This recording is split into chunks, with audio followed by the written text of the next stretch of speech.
pastor, e corta e mata aquele homem a fio de espada na frente de Pedro. Imagine como é que um crente nos dias de hoje, nós podemos observar que muitos servos de Deus se acovardam por todas as coisas. Imagine Pedro vendo aquele irmão, aquele servo diabo sendo furado de espada, morto na sua frente a fio de espada. E Pedro foi colocado dentro do calabouço para morrer no outro dia. Olha só, que coisa séria. Pedro não morreu a fio de espada na hora, quem morreu foi Tiago, irmão de João. Mas Pedro foi guardado para ser morto na frente do povo, apresentado no último dia da festa dos asmos, no outro dia, aleluia, no último dia da Páscoa. E imagine aí Pedro dentro de uma cadeia, guardado por 4 quaternos de soldado, isso é 16 soldados, porque 4 vezes 4 é 16. Imagine aquele homem, um servo de Deus Altíssimo, ali sem ter feito nada, unicamente porque fez o bem, pregou a palavra, preso dentro do calabouço, guardado por 16 soldados, todos armados. E a Bíblia ainda diz que Pedro, nessa mesma noite, estava Pedro dormindo. Olha só, como é que o homem está guardado por 16 soldados, viu o irmão morto num dia antes, né? E ainda foi dormir. Será que o homem tinha fé em Jesus, presbítero? Homem de Deus. Será que o homem tinha fé em Deus? Ele estava dormindo, 16 soldados armados, de espada, ele preparado para morrer no outro dia, como uma galinha cevada, como um peru na véspera do Natal, né? Para ser apresentado aos judeus mortos. E o homem estava dormindo. Mas sabe por que ele estava dormindo? Porque ele recebeu uma promessa de Jesus. Naquele dia que Jesus fez uma promessa a ele, disse: Pedro, tu me ama? Pedro disse: eu amo o Senhor. Falou 3 vezes. Aí ele disse: aleluia, Pedro, quem tu diz que eu sou? Ele disse: tu és Jesus, o Filho de Deus Altíssimo.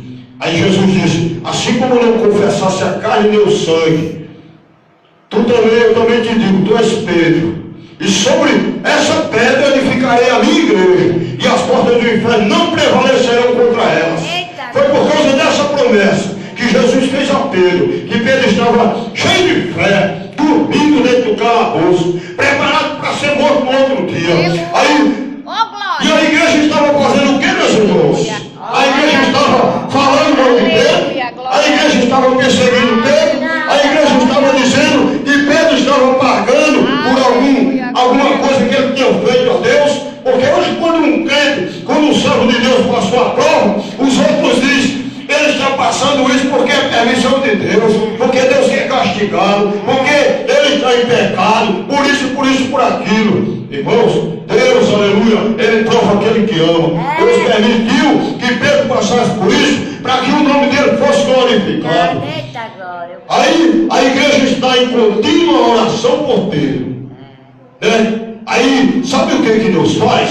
Escuta a oração da igreja. Já foi falado aqui, nós somos membros do corpo.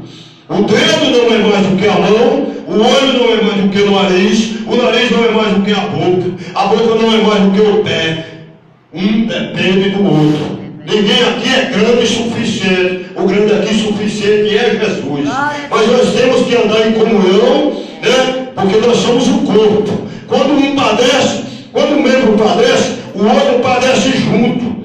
É assim que está escrito.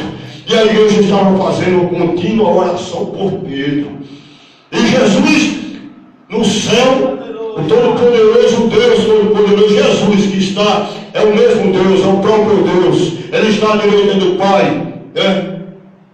E escuta a oração da igreja. E vai e manda um anjo. Manda um anjo para defender Pedro. Aleluia, glória a Deus. Nós podemos ver que Pedro estava dormindo. Aleluia. E eis que sobreveio o anjo do Senhor e resplandeceu a luz no cárcere. E tocando a Pedro no lado, o despertou, dizendo: levanta-te. E caíram-lhe das mãos as cadeias. Aleluia.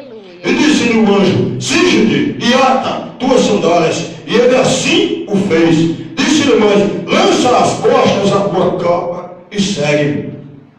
Irmãos, aqui era um lugar terrível. O calabouço naquela época época não era o presídio do Rocha, não. Deu Silvio Porto, não. Que só tem uma celazinha com umas gradezinhas com ferro da grossura de um dedo. Não, aqui a palavra diz que eram portas de aço, portas de ferro, no fundo, embaixo da terra.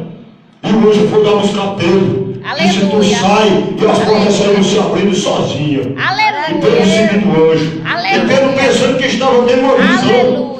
Aí Pedro vai seguindo o anjo e pensando que estava sonhando. Quando chega lá na rua, aí Pedro diz: verdadeiramente o Senhor mandou o seu anjo. Olha, disse agora: sei verdadeiramente que o Senhor enviou o seu anjo e me livrou da mão de Herodes e de tudo o que o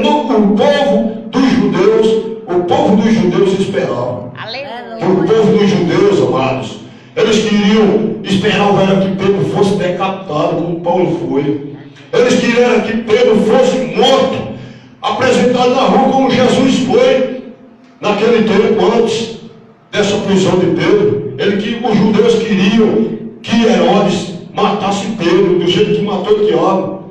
Mas Pedro foi liberto pelo anjo. Mas por que Pedro foi liberto pelo anjo? Porque a igreja fazia contínua oração por ele. E Deus, pela misericórdia, ouviu a oração da igreja e libertou a Pedro. E quando Pedro, os irmãos que estavam orando, eles sabiam que era tão impossível de Pedro voltar daquela prisão, que eu creio que eles já percebiam que Pedro ia ser morto de todo jeito, minhas amadas irmãs. Que eles nem acreditaram quando Pedro chegou na porta.